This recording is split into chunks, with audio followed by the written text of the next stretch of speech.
Helena Whitman walked into the Cardinal Heritage Credit Union at 7:45 on a Tuesday morning in October. It was her first day as CEO. She had a plan. The plan didn't survive 20 minutes. She took the elevator down to the second sub-level, the operations floor. She wanted to see the place without filters. No prepared tours, no department heads polishing their pitches. Just the building, the people, the machine. What she found was a man asleep at his desk.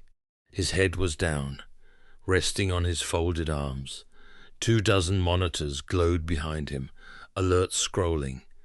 Status lights blinking amber and red. The kind of screen activity that should have someone watching it. Nobody was watching it. Helena stopped walking. She felt something tighten in her chest. Not anger, exactly. Something colder than anger. The recognition that she'd just been handed her first real test, and the answer was right in front of her. She didn't ask questions. She didn't check the screens. She read the badge on his desk. Marcus Reeves, Senior Infrastructure Engineer. She turned to the security officer, trailing behind her. Wake him up. Take his badge. Walk him out of the building. Marcus lifted his head slowly. His eyes were red. He looked at Helena for a long moment, like a man trying to figure out which dream he was still in. When he understood, he tried to speak. "Ma'am, there's something you need to know about the core authentication." "Stop." Helena's voice was flat. "I'm not interested in excuses on my first day. Please, 30 seconds, that's all I'm asking. Mr. Reeves, I've made my decision. You're suspended pending HR review. Hand in your badge." He looked at her then. Not with anger, not with fear, with something else. The specific look of a man watching a slow-motion accident he can't prevent. He didn't argue. He didn't list his accomplishments. He didn't ask for another chance. He just took off his badge, placed it on the desk, picked up his coffee mug. The mug had a child's drawing taped to it, a stick figure of a girl holding a rabbit. Before he walked out, he looked at a younger engineer at a nearby station, Tyler Chen, a kid Marcus had been mentoring for 2 years. "Tyler, whatever happens today, don't restart the core." Tyler nodded. He didn't know what it meant. He just nodded. Marcus walked to the elevator. The whole floor watched him go. Helena watched too. She felt good about it. She felt like a leader. She had no idea what she had just done. To understand what Helena had walked into, you have to go back 48 hours. Cardinal Heritage was a regional credit union, headquartered in Cleveland, Ohio. 500,000 members across 4 states.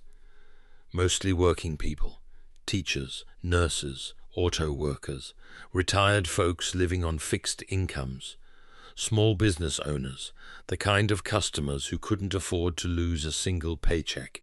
The bank had been around since 1947.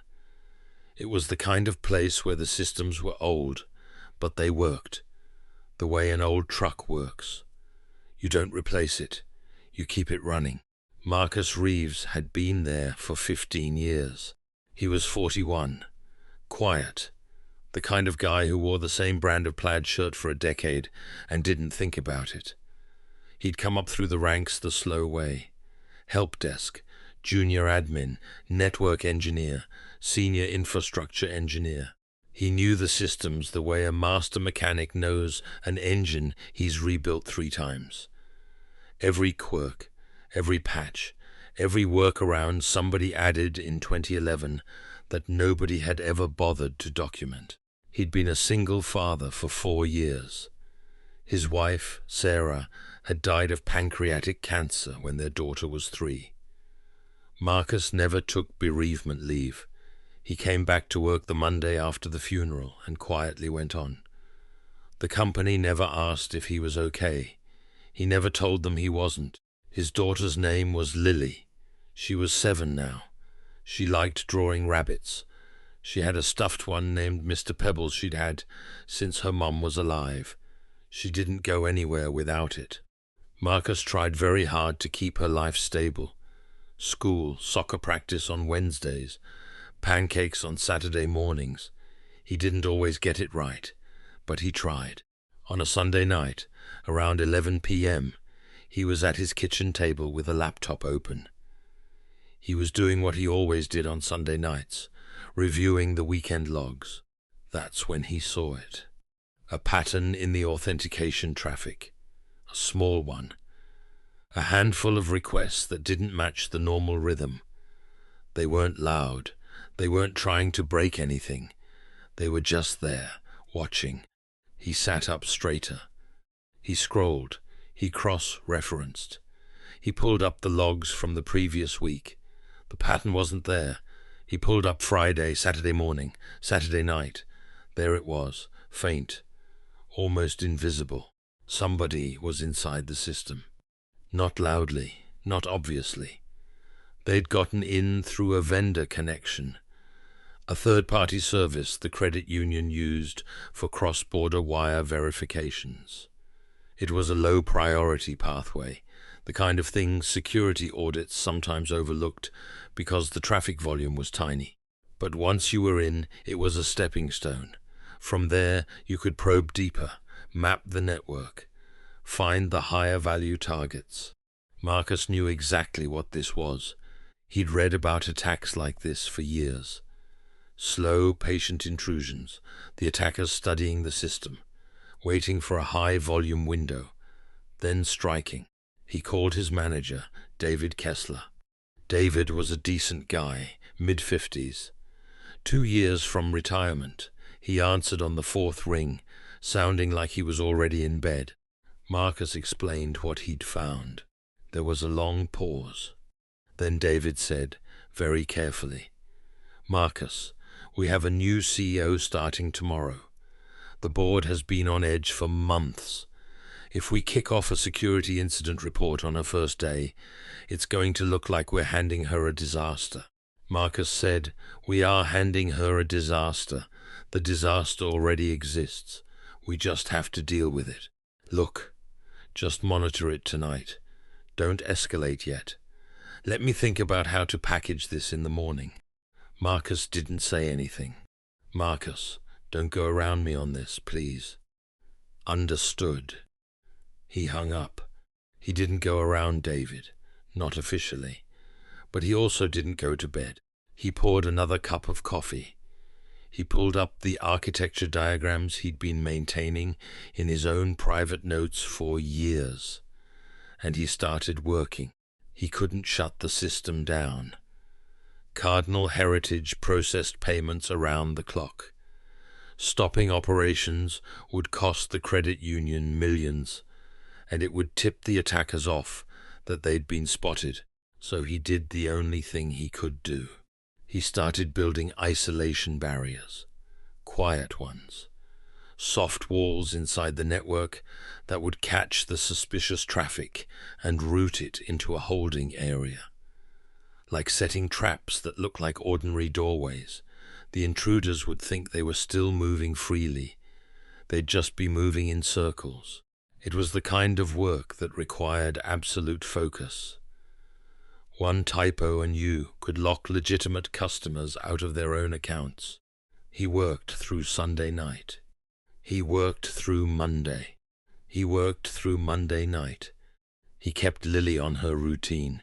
He drove her to school. He picked her up. He made her dinner. He read to her. He put her to bed. Then he went back to the laptop. His next-door neighbor, Mrs. Harmon, was a retired schoolteacher in her 70s. She watched Lily in the afternoons. Marcus had asked her to stay later that week. He told her he had a big project at work. He didn't say what. By Monday night, he'd built a working defensive perimeter. The attackers were still inside, but they were now moving through a maze he'd designed. Every move they made was logged. He was learning their methods. That's when he found the second thing. The thing that made everything worse. The attackers had planted a kill switch, a dormant trigger inside the core processing cluster. It was harmless under normal conditions, but it had one specific job. If anyone performed a standard system restart, the most routine maintenance task in the building, used multiple times a week, the trigger would fire. Every defensive layer Marcus had built would collapse instantly. The dormant pathway would activate, and the attackers would have a clean shot at the core. Marcus stared at the screen for a long time. He understood what this meant. The attackers weren't planning to break in slowly anymore. They were waiting for an accident. A junior engineer running a routine restart. A scheduled maintenance window. Anything ordinary. He had to tell someone. He had to make sure no one touched the system until he could neutralize the trigger. He started writing it all down. Detailed notes, patch documentation, step-by-step warnings. He saved the file in the team's shared repository. He titled it clearly. The very last line in larger font read, "If I am not available, do not perform any restart of the core services under any condition. Call me first. This is not a performance issue. This is a staged attack." He left his cell phone number. It was 6:14 on Tuesday morning. Marcus had been awake for nearly 50 hours. He sat down at his workstation on the operations floor. He told himself he'd close his eyes for 2 minutes. Just 2. He didn't open them again until Helena Whitman was standing in front of him. Now we come back to that morning. You already know what happened next. Helena saw him asleep. She didn't ask. She didn't check. She walked him out. Here's what you didn't see. Tyler Chen, the junior engineer Marcus had been mentoring, watched his mentor leave the building on a security escort. He sat at his desk for a long time doing nothing. Then he opened the team repository. He found the file Marcus had written. He read it twice. He didn't fully understand all of it. The technical layers were beyond him. But he understood the bottom line. Don't restart the core. He thought about taking it to David, the manager. He thought about emailing the new CEO. But he was 26 years old, 6 months out of his probationary period. He'd just watched a 15-year veteran get walked out of the building before his coffee was even cold. Tyler did what 26-year-olds do when they're scared. He kept his head down. He told himself that the senior people knew what they were doing. He went back to his other tickets. Up on the executive floor, Helena was holding her first all-hands meeting. She talked about accountability, about discipline, about the difference between comfortable and excellent. She was a good speaker. People applauded politely. She had no way of knowing what was happening 17 feet below her. The system was operating normally. The dashboards looked clean. That was Marcus's work. His isolation barriers were still holding the intruders in their maze, even with him gone. To anyone glancing at the displays, it looked like a quiet morning. It looked that way until 11:42 a.m. That's when the trouble started. A processing queue began to slow down. Transactions taking 3 seconds instead of 300 milliseconds. The on-duty supervisor, a guy named Greg, 14 years at the company, saw the slowdown and made the call he'd made 1,000 times. Let's restart the cluster. Clear the memory buildup. Should take 90 seconds. Tyler heard him from across the room. Tyler stood up. He thought about the file, about Marcus's last words to him, about the 4 words he'd said before he walked out. Don't restart the core. Tyler walked over. He cleared his throat. Greg, Marcus left a note. He said don't restart anything. Greg looked at him, patient but distracted. Marcus was suspended this morning, kid. We don't take operational orders from suspended employees. I know, but it's a routine restart. I've done 1,000 of them. We're losing transaction throughput. Move. Tyler hesitated. He was 26. He was scared. He'd already watched one man's career end that morning. He didn't say it again. Greg ran the restart command at 11:47 a.m. For the first 90 seconds, the system actually looked better. Queue times dropped. The processing returned to normal speed. Then the authentication tokens went out of sync. It started small, a handful of transactions reporting strange state errors, then a few dozen, then several hundred at once. Greg's expression changed. He started typing fast. He pulled up logs. The logs didn't make sense. Outbound transaction routing began redirecting. A subset of high-value transfers were being shunted toward endpoints outside the credit union's verified network. Reconciliation was failing silently. Nobody on the floor knew what they were looking at. Within 12 minutes, calls started coming in from member service. A small business owner in Toledo, trying to make payroll for 14 employees, got an error message saying his transfer had completed, but the money was nowhere visible in the receiving account. A retired schoolteacher in Akron, trying to send her grandson tuition money, watched the same thing happen. A nursing home administrator in Youngstown, trying to pay a vendor, called in panic. By 12:05 p.m., the credit union was bleeding, and the only person who knew exactly how to stop it was asleep on a sofa in a small apartment in West Park, fully dressed, one shoe still on. Helena was called down from the executive floor at 12:11 p.m. She walked back into the operations center for the second time that day. The room had transformed. The monitors that had been calmly green that morning were now solid red. Engineers were moving between stations with the tight, controlled urgency of people who knew exactly how bad things were and didn't want to say it out loud. She asked what was happening. A senior engineer turned to her. His face was pale. He'd been at Cardinal Heritage for 19 years. "Ma'am, I think we just shut down all the defensive work that was keeping us alive. I think Marcus was holding the system together by hand for the last 48 hours, and we just took him out of the equation." Helena didn't understand at first. Then she did. She felt the floor tilt slightly, like the moment after you realize you've stepped on something fragile and broken it, just before you look down. "Where's our CTO?" "On bereavement leave, ma'am. His mother passed last week. He's in Florida." "Get him on the phone." "He's at the funeral." "I don't care if he's at the funeral. Get him." The CTO answered. He was helpful. He was knowledgeable. He was strategically excellent.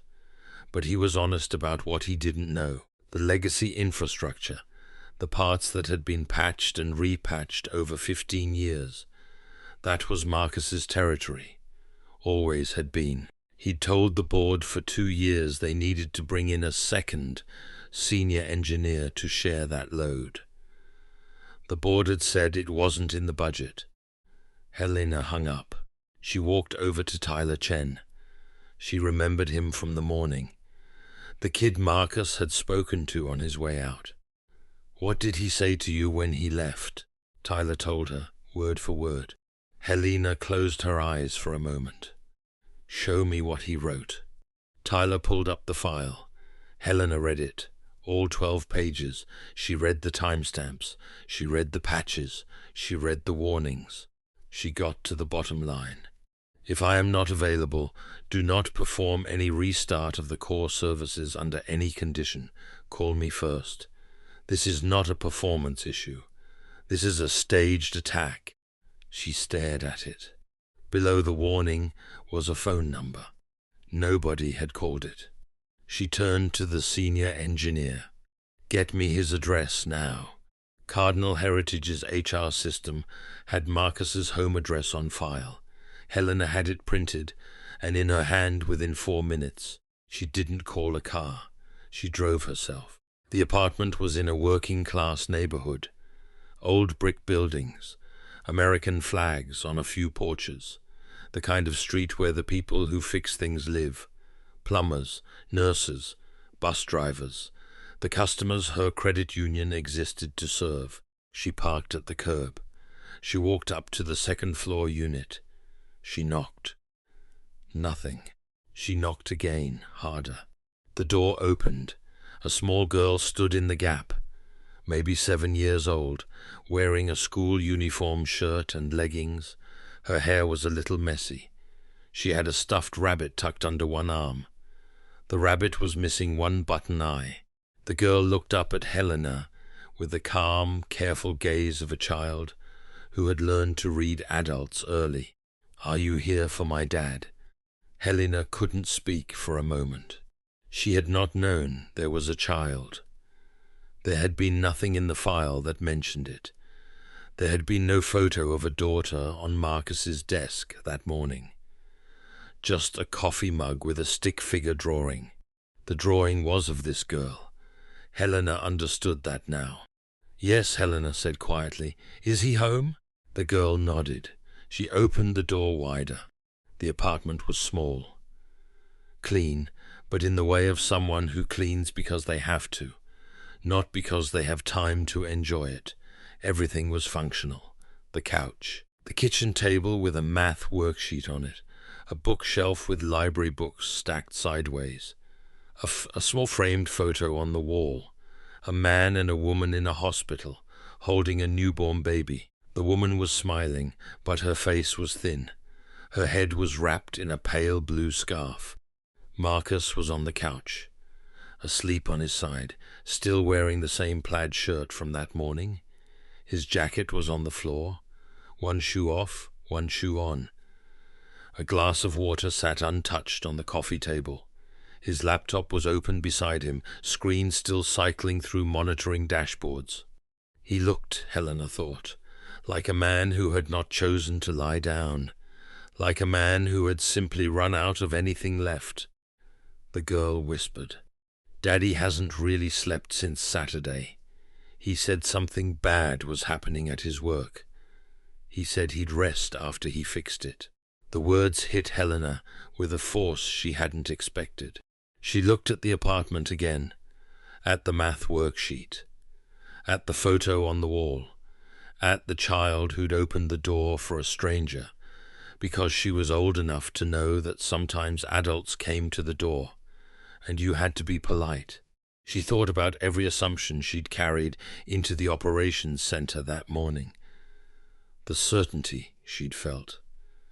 The image of him sleeping at his desk that had fit so neatly into the story she'd already decided to tell. The story of the comfortable, undisciplined company she was here to fix. She had been so certain she understood what she was looking at. So certain she didn't need to ask. She knelt down so she was eye level with the girl. "What's your name, sweetheart?" "Lily." "Lily, I'm Helena. I work with your dad. We need him to come back to work for a few hours. It's an emergency. Is it okay if I wake him up?" Lily considered this very seriously. She looked at her father. She looked at Helena. She looked at her stuffed rabbit, as if asking its opinion. Then she said, "Mr. Pebbles thinks it's okay, but you have to promise to bring him home soon. He's really tired." "I promise." It took several attempts to wake Marcus. He came back the way deeply exhausted people do, in layers, one eye, then the other, confusion, then recognition, then a look on his face that wasn't anger, just the specific weariness of a man who had been handed one more demand he hadn't asked for. He sat up slowly. He didn't say anything. Helena sat in the chair across from him. "I didn't listen to you this morning. I made a decision in 10 seconds based on what I thought I was looking at. I was wrong. The board will deal with that. Right now I need to tell you the system is failing.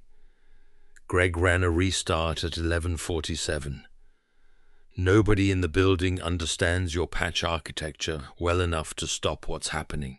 Marcus closed his eyes for a moment. Not surprise, just the heavy quiet of being right about something you hoped not to be right about. He pulled the laptop toward him. He scanned the dashboards for less than 60 seconds. He set the laptop back down. He didn't stand up immediately. He looked at his daughter first. "Lilybug, have you eaten?" "Yes." "Did you finish your math?" "Almost." "Will Mrs. Harmon come over if I have to go back to work?" "She said yes for the whole week." He nodded. He pulled her into a hug. He held her for maybe 10 seconds. Then he looked at Helena. His voice was quiet. "I'm going back. Not because of the apology, not because of the job. There are people who use that credit union to make rent and pay for medicine and run small businesses. They didn't sign up for any of this. That's the reason. I want to be clear about that." Helena nodded. "Understood." He stood up. He changed his shirt. He kissed Lily on the top of her head. He picked up his laptop and his jacket. They walked to the door. He looked back at his daughter once.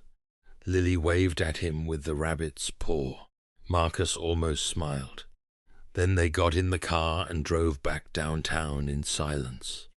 When Marcus walked back into the operations center, the room shifted. It wasn't celebration. It was something quieter. The specific relief of a group of people who have been managing a problem beyond their capacity and have just seen the one person with the relevant capacity walk back through the door. He didn't acknowledge it. He sat down at the main console. The seat was vacated for him without anyone being asked. He spent the first 8 minutes doing nothing but reading. Logs, current system state, a summary of every intervention the team had attempted since the restart. He listened without interrupting. Then he started giving orders. He didn't bark them. He spoke quietly, but the orders kept coming in clean sequence, and people moved fast. 5 engineers were assigned to isolating the redirected transactions.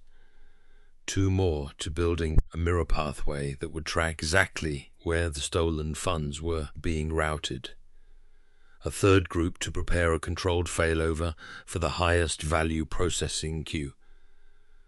Someone from legal was sent to call the 3 biggest enterprise clients with a careful, accurate, but non-alarming script. Marcus also asked for 2 specific things that surprised people. He asked Tyler Chen to sit beside him and write down every command he issued in order so that future engineers would have a reproducible recovery procedure. A real one, with timestamps. And he called the FBI's Cyber Division. This was a federal financial institution. There were laws, there were obligations. The credit union had been the victim of an attempted theft. The proper authorities needed to be involved. He didn't ask Helena's permission for either of these things. He just did them. Helena watched. She didn't interfere. Over the next 4 hours, the bleeding slowed. The redirected transaction pathway was severed from its connection to the core. 3 suspended high-value transfers were quarantined before any funds left verified accounts. 17 specific changes to the authentication configuration closed the pathway the attackers had built and removed the key from the lock. There were losses. Smaller batches required manual reconciliation. 2 enterprise clients received formal incident notifications. The federal investigation that followed would be extensive. But the catastrophic outcome, a massive, public headline-making theft from a 500,000 member credit union, had been averted. At 4:23 p.m., Marcus confirmed the authentication layer was fully stable and the intrusion pathway was permanently closed. The room exhaled. Helena, who had stood at the back wall the entire afternoon, felt the tension leave her in a wave that almost made her dizzy. Marcus didn't celebrate. He drank a glass of water. He turned to Tyler. "You got everything down?" "Yes." "Good.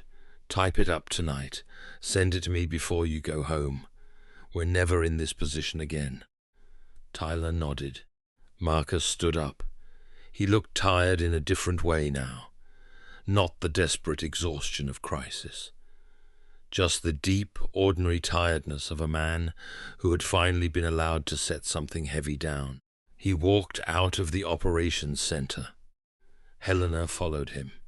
In the elevator, she said, "I'll have a car take you home." "I'd appreciate that." That was it. That was all they said. The board emergency meeting happened the next morning at 8 a.m. Helena requested it herself. She stood in front of 7 directors and the chairman. She did not deflect. She did not soften.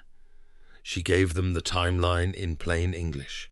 48 hours before I started, an engineer named Marcus Reeves identified a sophisticated intrusion.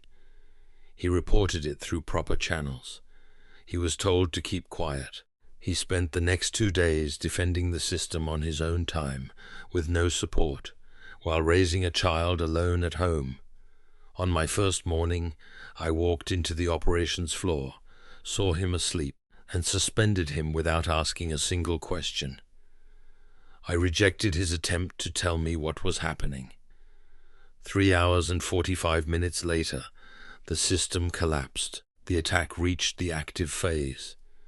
We are extremely lucky that we lost nothing more than time and reputation. We are extremely lucky because of 2 things. First, the work Marcus had already done before I walked him out. Second, the fact that he agreed to come back when I asked him to. Several directors looked at each other. The chairman, an older man who'd been on the board for 20 years, leaned forward. "What is your recommendation, Ms. Whitman?" "Reinstate Marcus Reeves immediately. Public apology. Full back pay for the suspension. A bonus that reflects the actual value of what he did. And then, and this is the most important part, we are going to make some changes to how this institution treats the people who do this work, so that what happened to him can't happen again to anyone." She paused. "I'd also like the board to formally evaluate my own conduct. I don't want to be insulated from consequences. If you decide I'm not the right person to lead this place, I'll accept that." The chairman looked at her for a long time. "We'll talk about your role later, Ms. Whitman. Right now, what changes are you proposing?" Helena had a list. She'd drafted it at 3 in the morning, sitting at her kitchen table in the dark.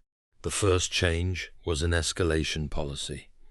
Any frontline engineer who identified a credible security risk had a direct, guaranteed path to executive leadership. Middle management could not block it, could not slow it, period. The second change was a rotation policy. No single engineer could be the sole holder of critical institutional knowledge. Pairing was mandatory, documentation was mandatory, and the company would invest in cross-training, so no one ever again sat where Marcus had sat. The third change was a whistleblower protection policy. Any engineer who raised a genuine security concern was protected from retaliation by contract, with teeth. The fourth change was the most personal. A mental health and workload monitoring program for high-stress technical staff. Real one, not a poster on the break room wall, real check-ins, real support, real coverage when someone needed time off. And the fifth change was about leadership culture. "I am going to require myself," Helena said, "and every member of the executive team to spend 1 full shift per quarter on the operations floor. Not as inspectors, as learners. We are going to know the people who keep this institution alive. We are going to know their names, and we are going to remember that every line on an org chart is a person. The board approved every item. The chairman did not ask Helena to step down. He said one thing as the meeting closed. The day a leader stops being able to recognize their own mistake is the day they stop being a leader. You're still a leader, Ms. Whitman. Get to work. Marcus came back the following Monday. Not out of vengeance, not out of triumph. He came back because his daughter needed health insurance, and because he genuinely cared about the place, and because the new policies meant something. He'd read every line. He'd asked for 2 changes. They were both incorporated. He took the promotion the board offered, not for the title, for the salary increase, which meant Lily could stop sharing a bedroom wall with the apartment's noisy heating unit. They could move to a quieter unit on the top floor. The thing he negotiated for hardest, before any number was finalized, was simple. He wanted a guarantee that he could leave the office at 5:30 p.m. 3 days a week, to pick up his daughter from school, to make her dinner, to read to her before bed. The board agreed without discussion. Tyler Chen got promoted too. Marcus insisted on it. Tyler became the 2nd senior engineer for legacy infrastructure. He and Marcus paired on every critical system over the next year. By the end of that year, Tyler could read Marcus's old notes the way a translator reads a familiar language. Greg, the supervisor who'd run the restarter, was not fired. Helena had wanted to fire him at first. Marcus talked her out of it. He did what 14 years of training told him to do. The failure wasn't his. It was upstream. We fix the upstream. We don't punish the man for following the rules he was given. Greg ended up running the new operations training program. He helped write the new escalation policy. He told the story of the restart to every new hire for the rest of his career. He didn't soften it. He didn't dress it up. He just said, "This is what happened. This is why we don't operate that way anymore." About 6 weeks after the incident, Helena was walking through the main lobby on her way out of the building one afternoon. It was early evening. The light was coming through the front windows in long golden stripes. She saw Marcus near the entrance. He was kneeling down, adjusting the strap on a small pink backpack. A girl was telling him a fast, emphatic story about something that had happened at school. A bird had gotten into the classroom. The teacher had screamed. It was apparently the most exciting thing that had ever occurred in the history of human civilization. Marcus was listening, with absolute attention. His face was open, lit from within in a way that professional competence never produces. He wasn't a senior infrastructure engineer in a building. He was a father at the end of a long day. That was all he needed to be. Helena watched for a moment from across the lobby. She had learned, in the last 6 weeks, to recognize the moments that belonged to other people. She walked over. She crouched down. "Hi, Lily. Do you remember me?" Lily looked at her seriously. She nodded. "You're the lady who came to my house when Daddy was sleeping. You promised to bring him home." "I did. I'm glad I kept my promise." Lily considered her with the careful judgment of a 7-year-old. Then she reached into the pocket of her jacket and pulled out a folded piece of paper. She handed it to Helena gravely. "I drew this for you. Mr. Pebbles helped." Helena unfolded it. It was a stick figure drawing of 3 people, a man, a small girl with a stuffed rabbit, and a woman with brown hair, identifiable by her slightly larger size and the briefcase in her hand. All 3 figures were holding hands. Helena looked at it for a long time. She didn't say anything. She just folded it back up carefully and put it in the inside pocket of her blazer, against her chest, where she kept things that mattered. She stood up. She looked at Marcus. He wasn't smiling exactly.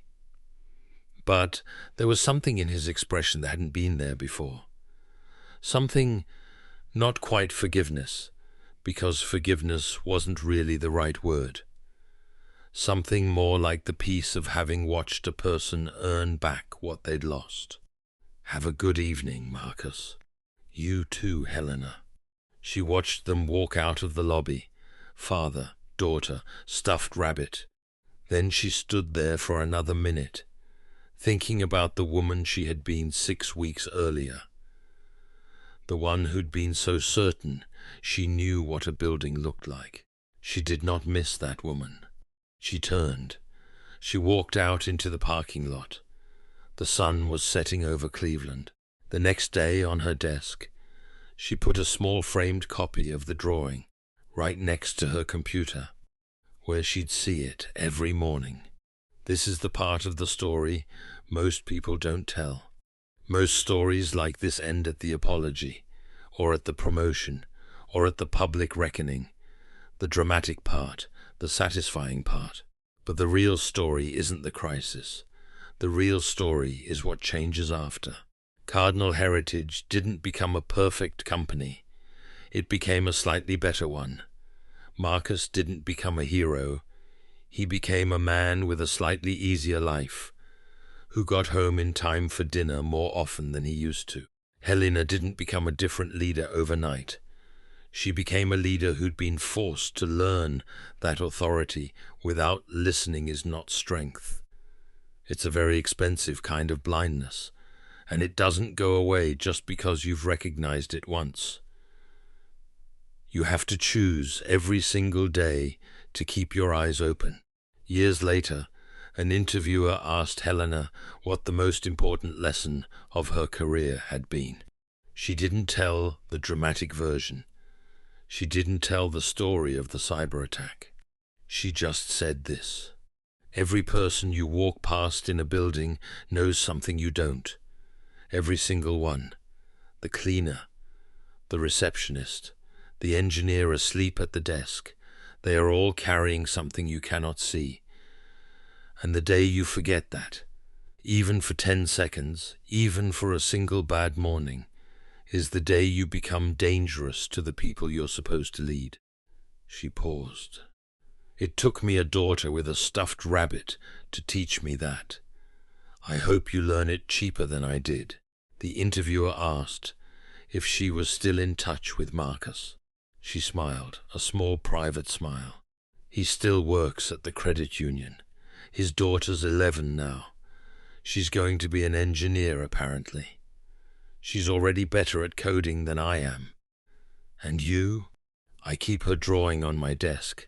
Every morning, before I go into a meeting, I look at it. 3 stick figures holding hands. It reminds me of something simple. What's that? Helena looked at the camera. That every story about a company is really just a story about people. And if you forget the people, you don't actually have a company. You just have an org chart waiting to fall apart.